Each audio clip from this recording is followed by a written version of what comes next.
ગૌરક્ષકોએ પોલીસને ઢોર માર માર્યો।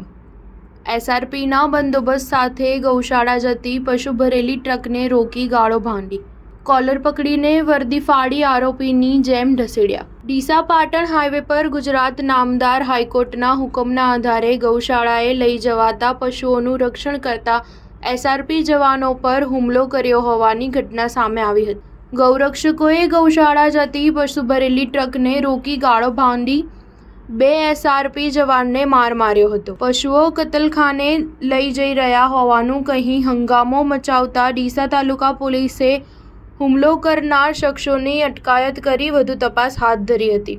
અમદાવાદ શહેરમાં રખડતા પશુઓની સમસ્યા હલ કરવા માટે છેલ્લા ઘણા સમયથી અલગ અલગ વિસ્તારોમાંથી એમને પકડવાનું મહાઅભિયાન ચાલી રહ્યું છે। આ રખડતા પશુઓને પકડી ગુજરાતની અલગ અલગ ગૌશાળાઓને સોંપવામાં આવી રહ્યા છે।